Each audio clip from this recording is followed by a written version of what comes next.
Quiet on set. Picture is up. All right, roll sound. Rolling. Roll cameras. Cams rolling. And 3, 2. Hey everybody, what's going on? And welcome back to Hank's Think Tank. We got a great show for you here today. A bit chilly outside, so this is the day that it started to freeze. If anybody wants to know what the date of recording was, I've got David Mullane on my left. Good to see you, David. Good seeing you, Hank. All right, today we've got Mark Keough in. He is our Montgomery County Judge, and he's running for re-election. His opponents are Dr. Billy Graff and Sarah Countryman, both of which we've already had on the show. Mr. Keough has served one term as our county judge. Welcome, Judge Keough. How are you today? Man, I'm good. Thank you for having me. I'm very excited about this conversation. You're welcome. I think this is going to be great. I have a question to start out with. Sure. I'd like you to be able to explain the difference between your position as county judge and a typical court judge, because I Okay. think some people may not know the difference in that. Well, actually, there's three parts to that. It's Okay. between a county judge with a population of 220,000 or less, a county judge with 220,000 or more. And here's the difference. The county judge in a smaller county than ours, because we've got 620,000 people, a county judge in that position is very similar. He does judicial work. He can be involved in any one of a number of kinds of cases. He's the guy that wears the black robe, and when he walks in, they go, all rise. That's it, yeah. Okay. Dispensing justice. Yes, kind of like our county court at law or the district judge or something like that. But we are 620,000 people. So what I have, the position I have, according to the Constitution, is it's a constitutional administrative position. So I administrate the county. Specifically, I'm the chief presiding officer over the Commissioner's Court, and I'm also over Homeland Security and Emergency Management. I serve on many committees, and especially through this COVID situation, it has really evolved into a represent the county position in defense of the county, if you will, or to take up for the county and be a spokesperson on behalf of the county. And it's really evolved into that, that's awesome, because that's what we're all about. You know, we've been through some very interesting times at best, very difficult, where we've had to defend the liberties of the people of this county. That's Right. what a county judge should do, as well as all his administrative things. Okay. So there's a difference for sure. Thanks. I appreciate that Yeah. explanation. And yeah, COVID's been tough, Yeah. and it's been a learning experience for the country. Sure. And a lot of people like to point fingers and place blame, but I don't, because I know that this is something we've never done. Yeah. And we have to learn. Yeah. You can't step into a situation like this and automatically have all the answers. Yeah. So, You know, Hank, I faced then and now, especially from my opponents, face a little criticism for closing for a couple of weeks. But I look at it like this: when this was all going on, President Trump closed the federal government. Governor Abbott closed the state government. I mean, even Governor DeSantis, one of the most conservative governors in the country, closed the Florida government. You have a hospital ship sent to San Francisco. You got a hospital ship sent to New York. You got Ford Motor Company under the War Powers Acts closed down to make incubators.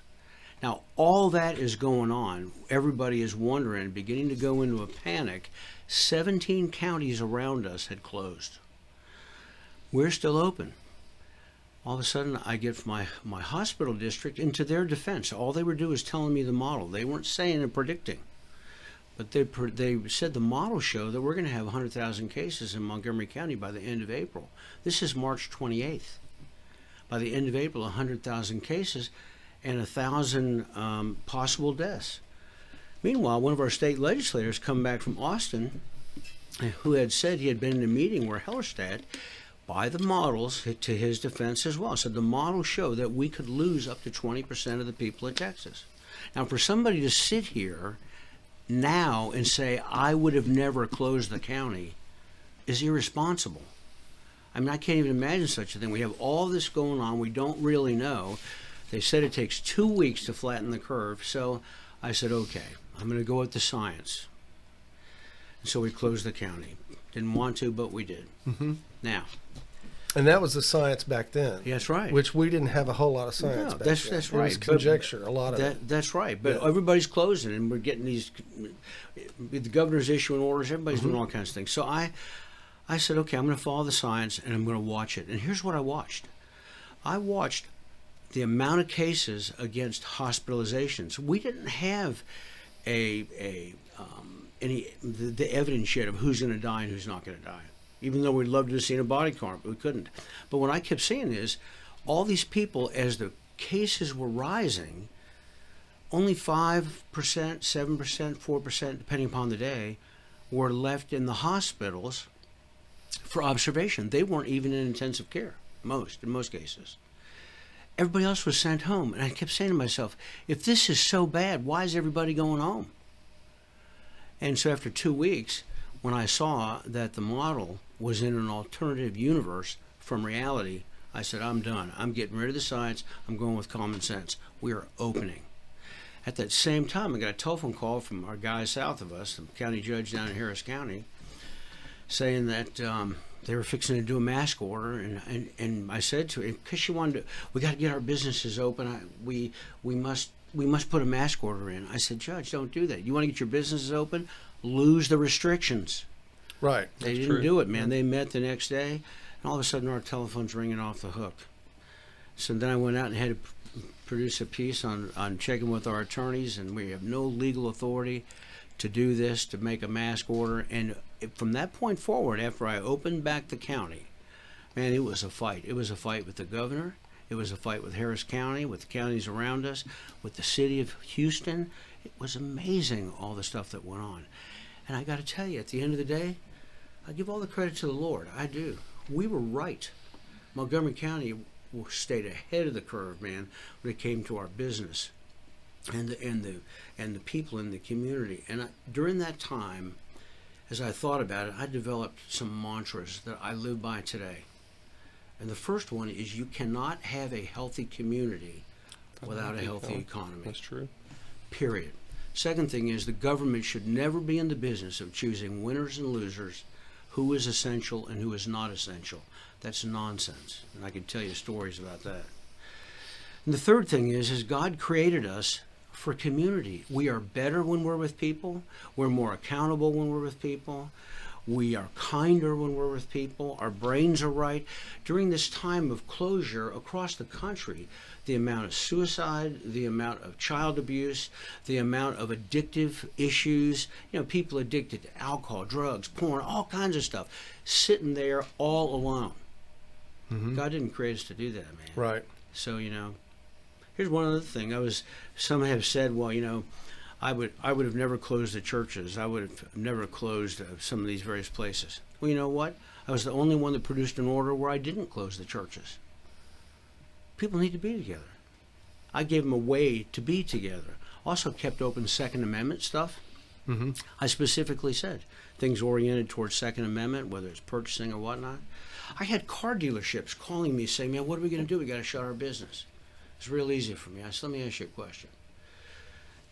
You have got vehicles and got a parts department, you got a new car department. What if one of our first responders needs a part so that he can go in and do what he does during this time of crisis? What if you're closed and he can't get it? You're an essential business. Mm-hmm. I was talking to people off the ledge, you wouldn't believe it. And one lady came to me, called me on the phone, crying. She's afraid she's going to have to shut her business down. She had a mobile grooming business. She told me, I said, well, just tell me a little bit about your business, what you're doing. People will come out, to protect and social distance and all that stuff that was going on. This was a hoot, man. She told me, they come out, they take their dog, they put it on this little deal that I put in the ground, a hook that comes up out of the ground. I get the dog, I take it in, I groom it, I take it back, put it on there. They have left a check, and I go in. Okay. I said, do you sell anything? I said, is it? She said, yeah. I sell food and some various things. I said, do you think it's important for people, if they're going to have pets in the house, that they're clean and free of bacteria and all that? Absolutely. I said, you just became an essential business. And if anybody gives you a hard time, but you tell them to call the county judge. This was nonsense what they were doing. Right. And so, that is what happened. That's how we did. And I think that the approach that we took was measured. It was realistic. We gave a chance to the science. There was no way. And it was over. It wasn't until last fall that we finally hit 100,000 cases, almost 2 years later. Well, it was in the news last week that the lockdowns were ineffective. And all this is coming out. Oh, they were very effective at screwing up the economy. Oh, yeah. Well, that virus killed a lot of things. The economy, confidence, Right. You want to hear something? income. Again, about August of 2020, everybody, all the businesses were contracting. All the municipality political subdivisions, man, their sales from their retail sales tax and all the rest that they operate and live by, it was contracting 10, 12, 15%. I got a text, and I asked him if I could share this. Paul Vergadamo, who is a great city manager of Conroe, he contacted me. He says, we're up 2.6%. This was in August of 2020. Everybody else is down 10, 12, 15%. I said, that's remarkable. How do you explain that? He almost to a quote, because we did not have the mask mandate and we don't have these draconian measures, quote unquote. I thought, man, that's powerful, because people are coming from other counties to shop in Conroe and other places. Yeah. Well, that's And then at the end, the next spring, when I do my State of the County address, I thought, I'm going to just check that out. So I called Paul. Where'd you guys end up in your fiscal year? 6.2% over 2019. By the end of August, I asked him, where are you guys now? 28% over 2019. We got such a jump on when everybody was contracting, Montgomery County was rolling, and it's remarkable what has taken place. It's in terms of our economy, our growth. It's a little painful with transportation and whatnot. Yeah, but Kim was complaining really one day is. we're sitting at 1488, and we couldn't get on to 1488. Kim was we were talking, and I said, Kim, thank God people are out working. They're on the road. Just look at your iPhone. You'll be okay while we're waiting. There you go. So anyway, that's kind of all that. Kind of went on and on, but this is important stuff to people to realize, man. It's just truth is stranger than fiction, and I just give all credit to the Lord. God gave us, all of us, our whole team, our whole commissioners' court. Everybody took a measured approach. Man, it's working out great. Yeah, it really is. All right. I wanted to talk a little bit about the Trump rally. This is something just happened, and it was big, and I know that you were instrumental in putting that thing together and had to handle security and such. And also, you got an opportunity to speak. Yeah. So tell me a little bit. I didn't make it, so I sure would like to hear what I did. We didn't. The Trump approached the convention center and the fairgrounds about doing this. And I had a couple conversations with people, and then we look up one day and they decided to do it here. So doing that, we have a group of guys in our Office of Emergency Management and Homeland Security, which is under me. But really, my chief of staff and first assistant, Jason Millsaps, got involved immediately. Got his team and jumped on that. Started working with the Secret Service, with the sheriff's office, with all the constables and the police. And the police department of the city of Conroe, plus our fire marshals, first responders. Everybody was involved in this thing. And when Brandon Crichton first asked me what I thought about it, our Senator Crichton was up in this area. Right. He said, "What do you think about this?" Because they were considering going down into the valley or somewhere down there. And I said, "No, man, they need to come here to Montgomery County." And Brandon, he just asked him a fair question. "You think we'll get enough people out to make it worth it?" I said, "Well, Brandon, just between your followers and my followers, we got almost 100,000 followers. All we got to do is let them know. I guarantee if we get half of them, that's a lot of people." And but I didn't hear any more after that. Next thing you know, we're doing it. But my chief, Jason Millsaps, and his team, I have to tell you, man, it was phenomenal. And they ended up, just in terms of the group that was there, Secret Service gave us the official number of people that they had checked in, and they put a wand over them. Everybody's secured, so Right. they wanded them, they call it. And they said we had roughly 58,000 people at the event. Oh, wow. That's a big event. That didn't include the 30,000 outside the fence. The projections that they believe are 85,000, 87,000 people. Trump said it was the biggest rally his people said that was the biggest rally they've ever had in the history of their whole deal running. Mm-hmm. Really? It was phenomenal. Do you know what's really amazing? The parking? The parking was... they parked on top of each other. No, you're not going to believe it. We even put out a post that if you park on the street, we're going to tell you. Really? The people were fabulous. There was no arguing. There was no fighting. There were no incidents of any count at all. Oh, wow. And Really? That's right. In a crowd that size? That's right. That's unbelievable. Welcome to Montgomery County. We are a good and virtuous people. There you go. I'm telling you. We had... But what happened was I had the chance... Apparently, I was on the slate to say something at some level for something, and they were trying to figure it all out. And when the Trump people were talking to the president, they asked about me. He said, "Tell me about this county judge." Somehow it came up that I was a pastor, and he said, "Well, let's let him do the invocation." Awesome. Welcome and invocation. So, man, that was...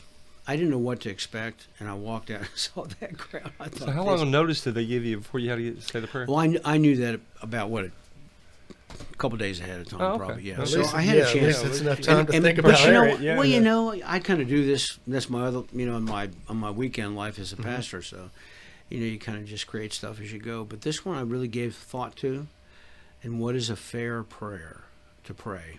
But we welcomed, and in that, welcome to Montgomery County, the reddest county in the state, and reddest county in the reddest state, which makes us ground zero for the fight for liberties. That's one of the things I said. And we're the home of the in-person meeting. We're not meeting here in a Zoom meeting, man. We are here, and of course rallies. And then I recognize the first responders and our sheriff's department and our veterans. They had everybody stand and give them. Everybody's already standing, but those who weren't, stand and give them a rousing round of applause. And they were they were so gracious, and it just was so heartwarming to see the support for our first responders, and the sheriff, and our veterans, and it was cool. And then I said, if you'd remain standing while we offer our prayer to the Lord of Hosts. That's good. It was awesome. It was awesome. That's a lot of like-minded individuals. Let me tell you. But here was my appeal, because I thought, what do all these people here for? Why are they here? Because they want to see Donald Trump come back and be our next president. That's why they were there. They weren't there for the show. Are you kidding me? With all that traffic and all that commotion and everything, there's no way. And so I thought, how do I pray that prayer? And so and you can go to it. Woodlands Online has got it. I can send you a link to it. Okay. Yeah, So, I'd like to check are we that out. good talking about this? Oh, yeah. Yeah. No, I'm good. Yeah.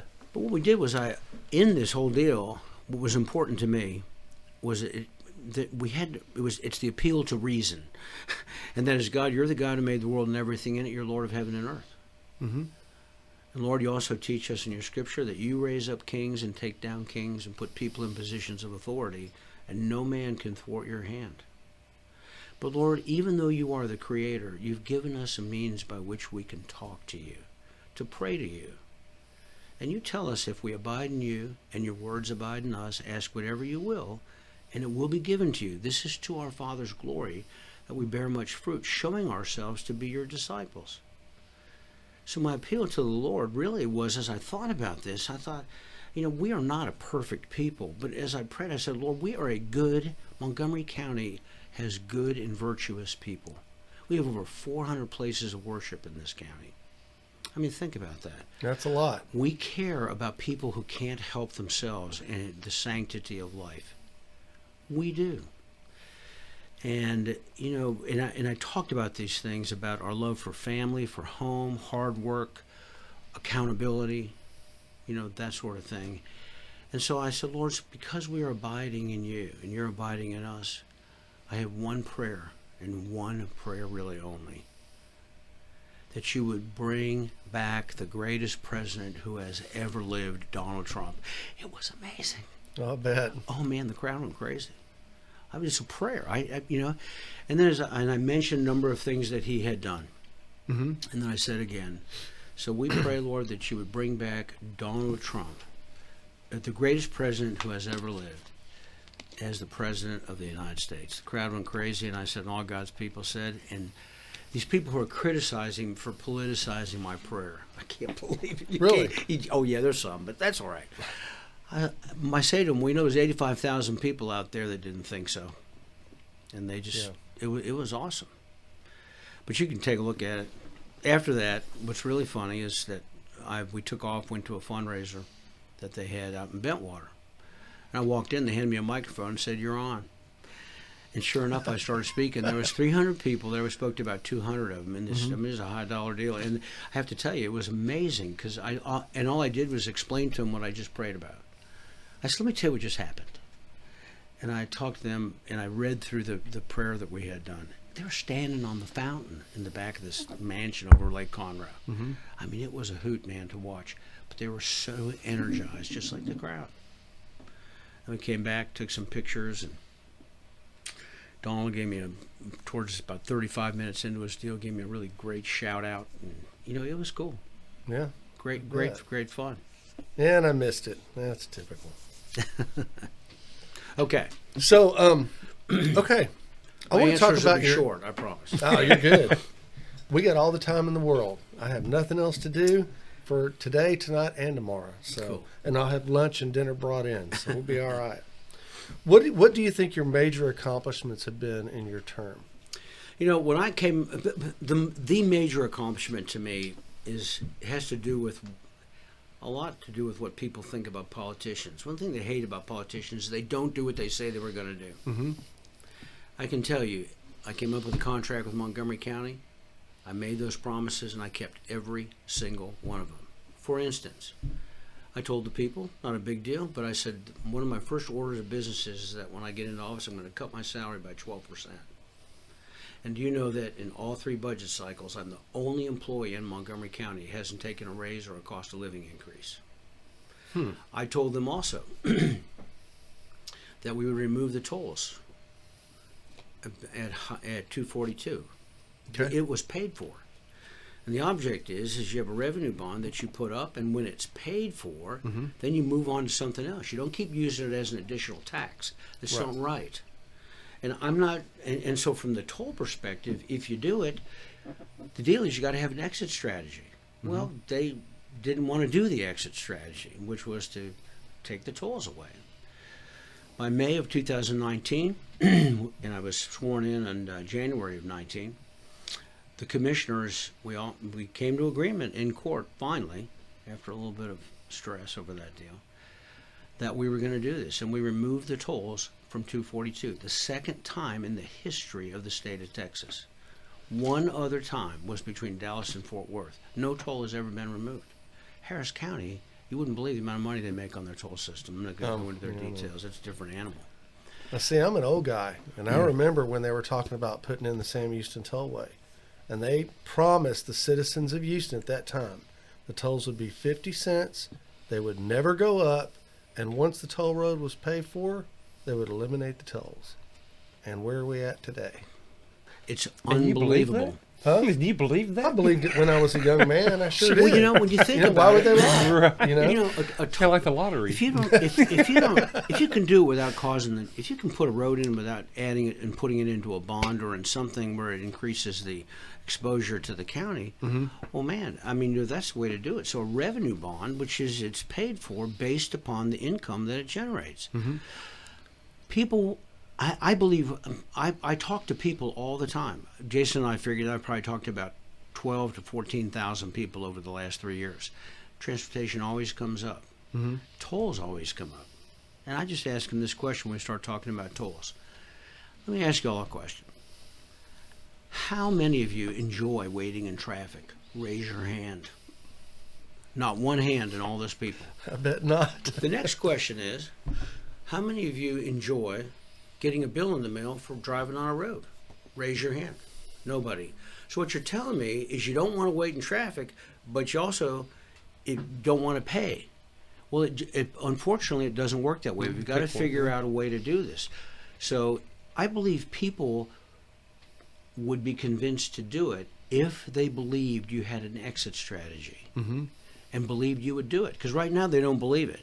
but they're getting there because we just did it. Right. I mean, is that the coolest thing?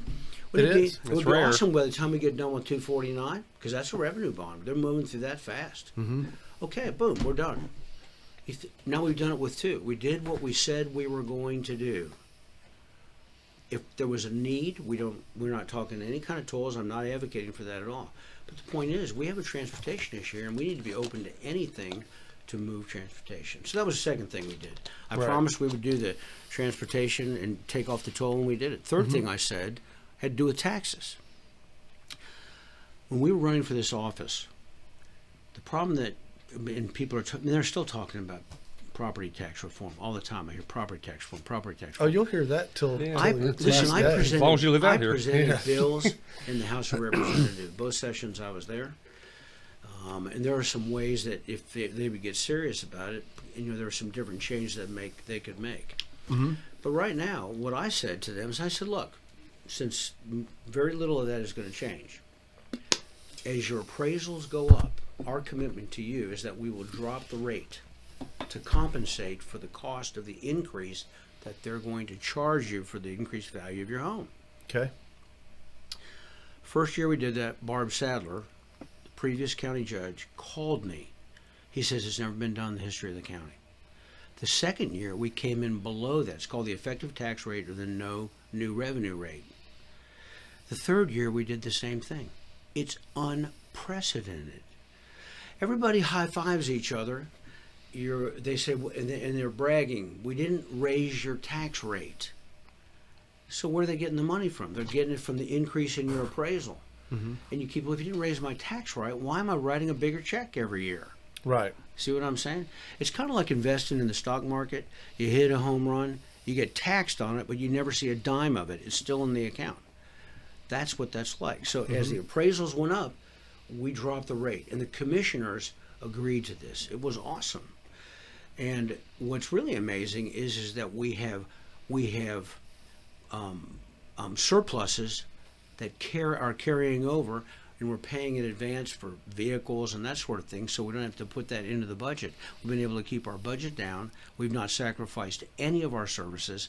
And thank God for continued growth, because as the new growth is coming in, it's feeding the tax base Right. to be able to provide for all these things that we're doing. So the growth and the economic prowess that we have is essential. So it's been very cool.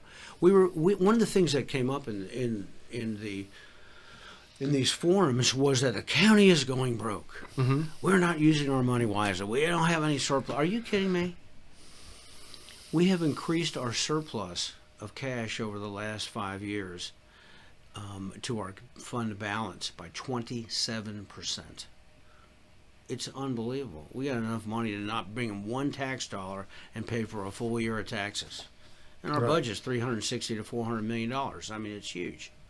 So, these are good things. So that was the third thing. Okay. So, those were 3 of the numerous things that I did. Fantastic. So, Well, that's a busy first year or first term. Yeah, it is a busy first What would you like to term. see in your second term? Any changes made? What Well, your accomplishments you'd like to see and Well, make? okay, in your second term? here are the issues. Transportation From all the growth. is going to be it is an issue, and we're working on it. We have completed, as part of my first term in my contract with Montgomery County, I said we needed a county-wide mobility plan. We previously had what's called a thoroughfare plan, which is you could look at a big sheet of paper and see, and it was kind of like a spaghetti drawing of, I'd like to have a road there, I'd like to have a road there with HJC. Mm-hmm. But we actually hired a company that came in, they did the analysis of the main thoroughfares, worked with stakeholders, and worked with the public in public meetings to get their input on this stuff. They finished it, and now we're ready to start putting those things in place.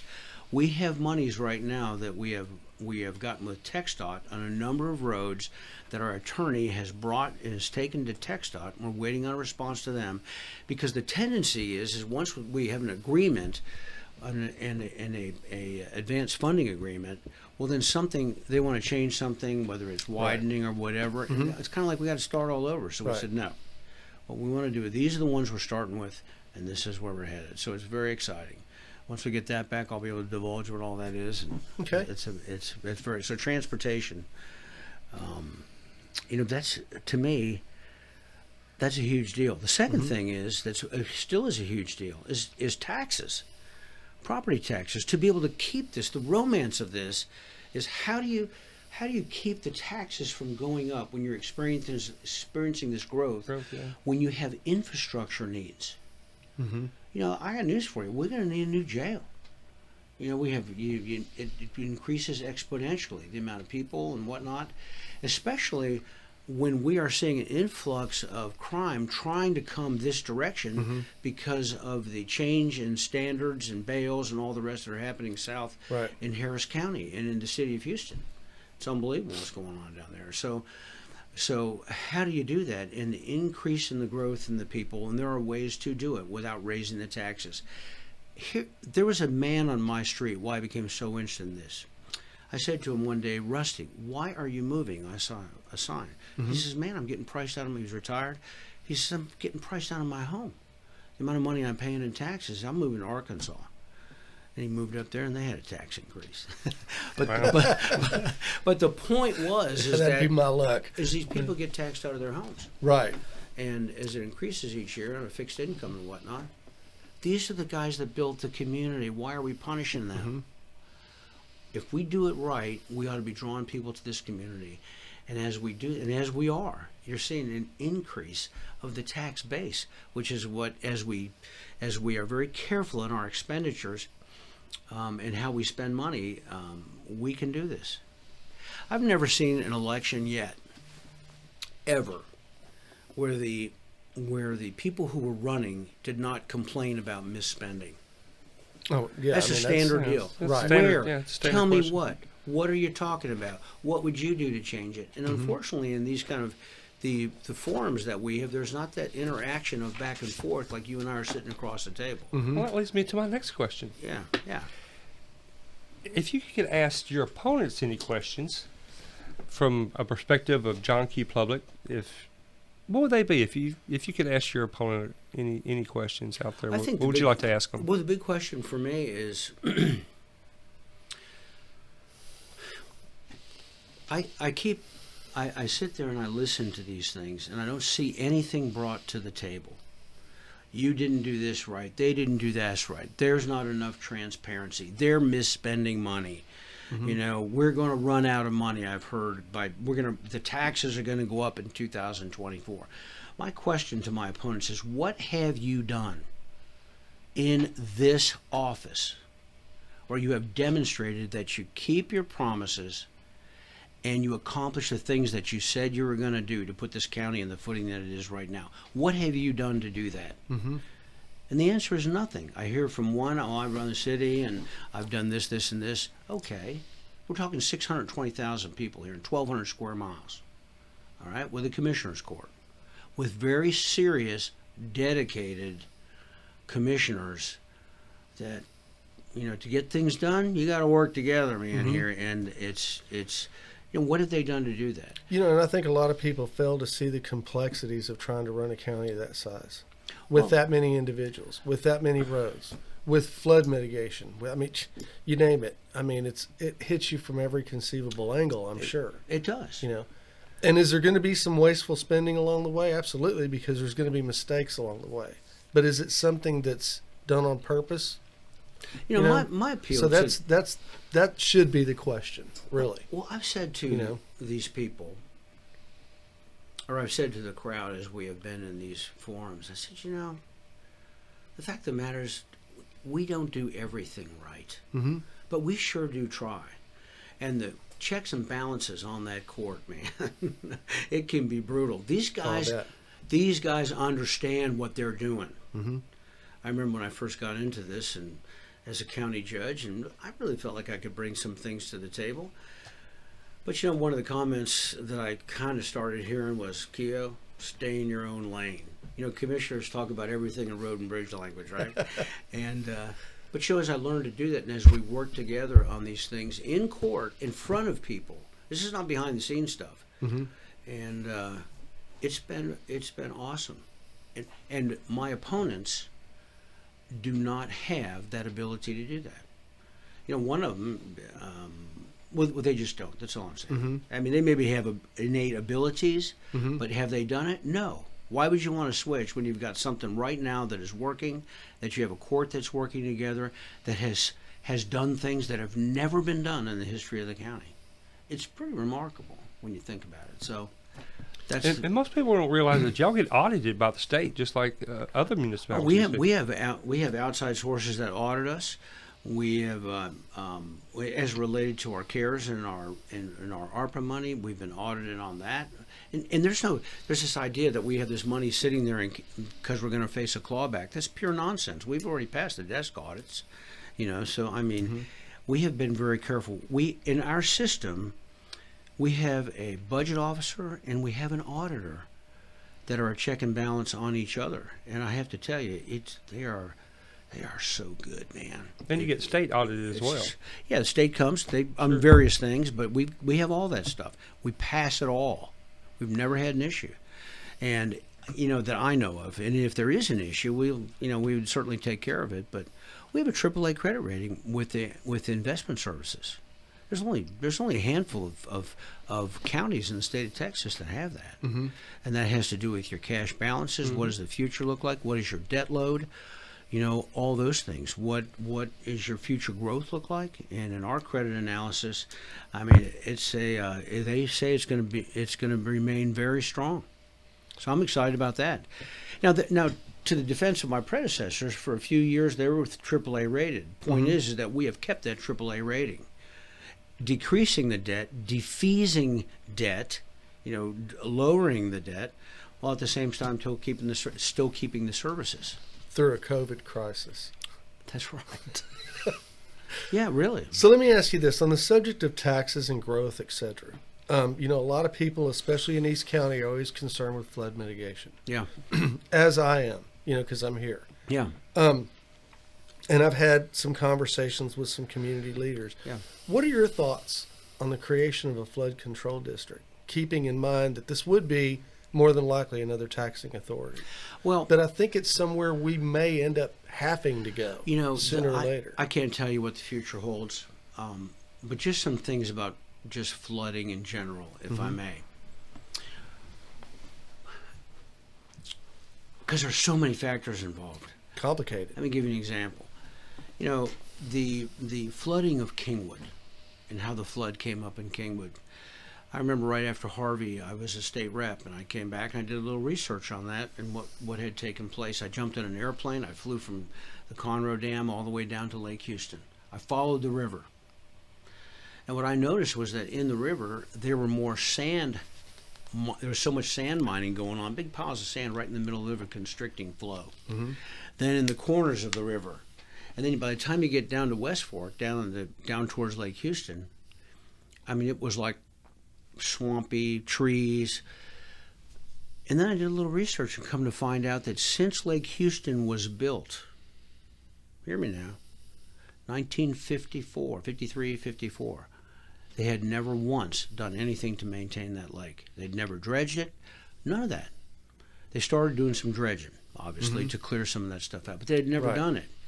At the same time, you have the city of Houston, Harris County, city of Houston, eventually became city of Houston as they were incorporated.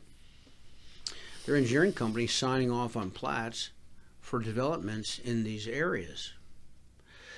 Well, by the time you get to Hurricane Harvey, you have water flowing at, you know, when you're talking 34, 38 inches and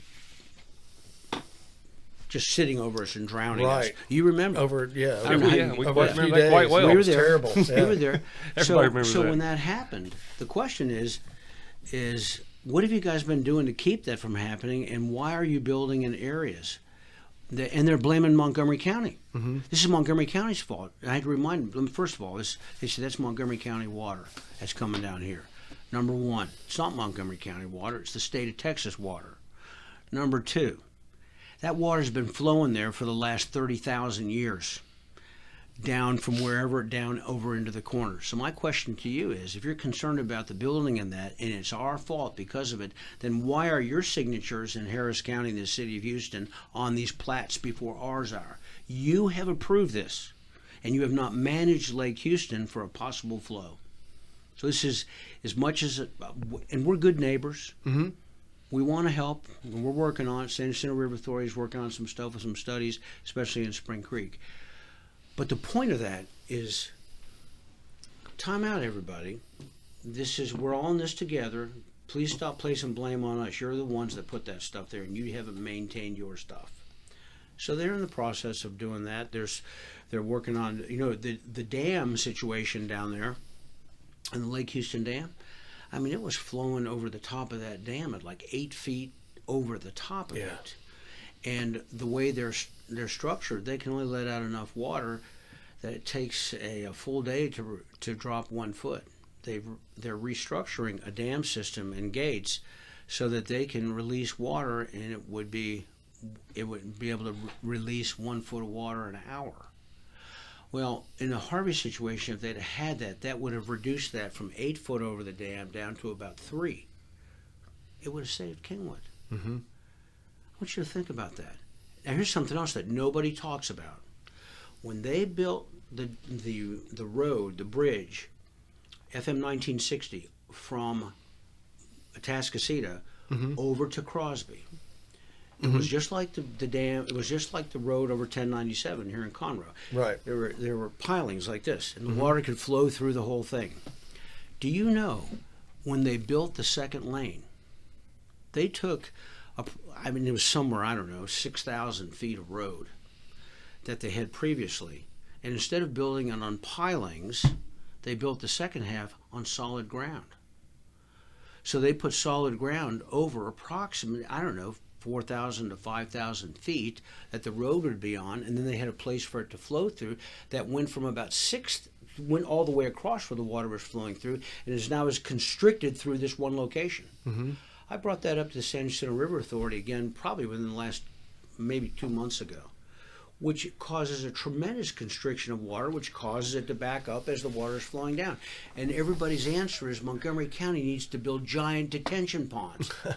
Well, yeah, or either. Oh wow, that seems weird. That's a fact. I saw it myself, and that was the way how it was designed. That's the way it is right now. Who designed it? The Beaver Construction Company? No, Probably so. in the summertime, if you probably know this being kind of on the East County, but if you drive over FM 1960 in the summertime when it's kind of droughty, when there's kind of a drought, I'm telling you, man, you look out there, it looks like a golf course. The silting across the top is green north of the bridge.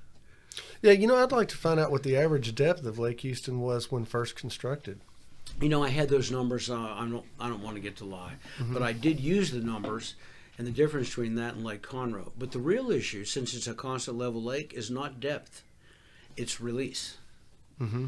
Because whether it's down here, whether it's up here, right, it will hold more water, but it's always at one depth anyway. So it's got to flow. The water's got to flow through and out. And so the real question is, how fast can we get the water out and get it? But if we get it out, if we get it out as fast as we can, we're still backlogged by Houston.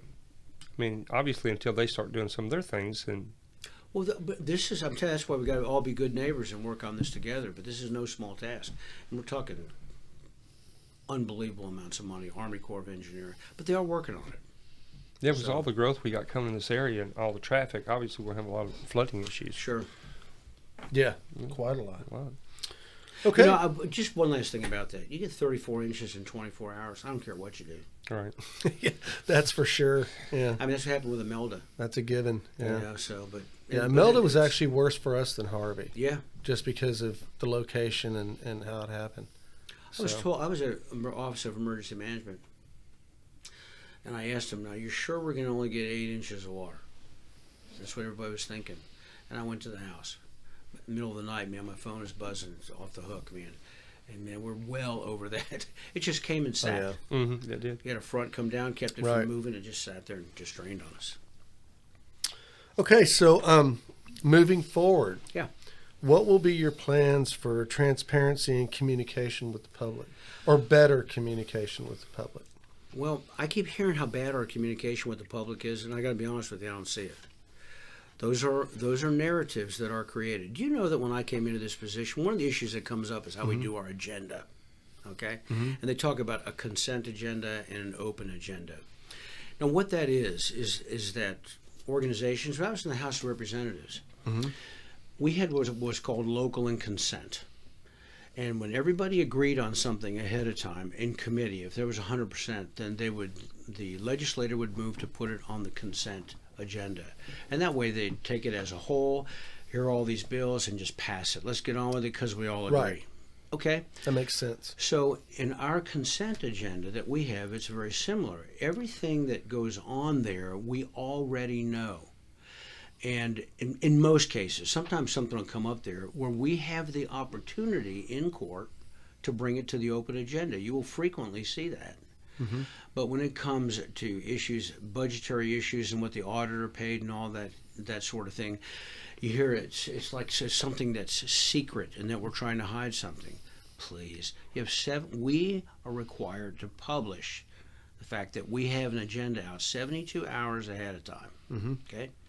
What I implemented was that when we publish that agenda and the consent agenda, that if there's backup information, that it goes on the agenda, that you can go and look at it, and you can see what we're doing here. Now, do we always get it right? No. Does sometimes stuff slip through without there? No. Pick up the phone if you really are serious about it. So there are a few people that will focus on that and get everybody stirred up like there's some type of clandestine activity going on, and it's a false narrative. And all they have to do is just come. And we also, something else we do. Do you know that by statute, people can come in, the public can come to the commissioner's court, and they can express what they feel about any item on the consent agenda or on the agenda. Open comments, yeah. Yeah. Right. We give them open comments. We give them 3 minutes. Only thing we ask is that they stick to the 3 minutes. And they do it. Because it's not a noticed item of discussion, we can't go back and forth and banter back and forth with them about it. And so they're able to comment on it. All we ask is to keep to 3 minutes. And if they want to bring something, a document or something, just before you do it, ask permission from the bench, because we've had some weird stuff happen. People come in. Oh, I'm there. sure. Imagine, yeah. And then we also have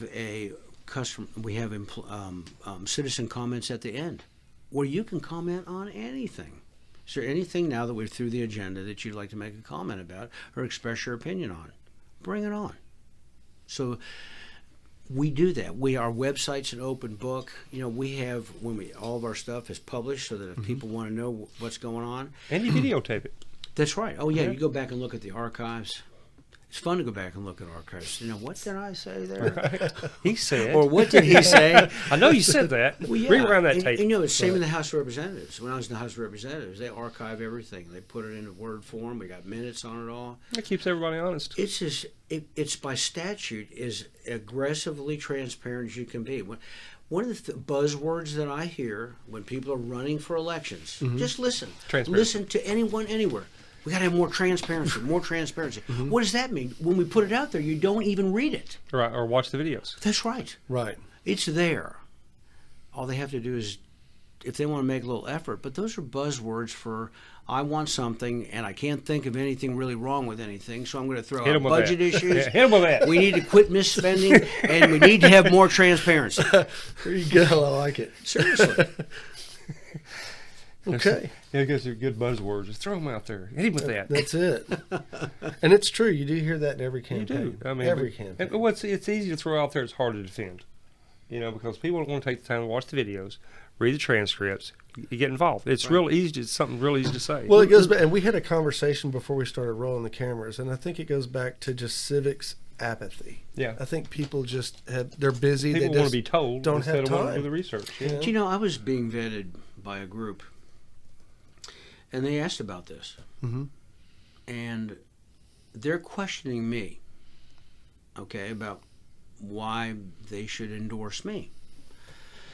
And they asked these questions. They said, well, where do we find this information? Why can't you figure out a way to get it better out to us? And I just basically said to them, you're vetting me, and you don't know how to get to the information? How do you even know how to vet me? Right. Yeah. I mean, really. And so it's, you have the narratives that come out, people, they need to look I think they need to look with intellectual honesty at really what is going on, rather than with agendas. And if we've done something wrong or is not right, the easiest way to resolve that is come clean immediately.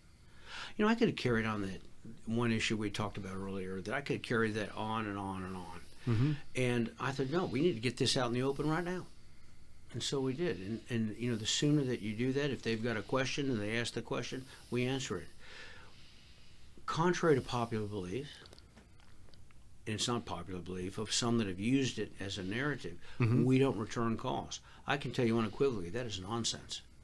Every one of the people in my office is equipped and has been authorized to return telephone calls and to get with me or to get with my chief of staff or our deputy constable and talk to people. You know, because people, they want to know that you're paying attention to them. Right. So anyway. Okay. What you got? Tell me, if, everybody's politicians. They don't seem like sometimes they're human. Tell me, you got any hobbies? What do you like to do on your time off when you're not doing politician stuff? What do you I got? do. Any hobbies? Yeah. You Play golf? I'm a hunter and a fisherman. Okay. I play some golf. Are you good at it?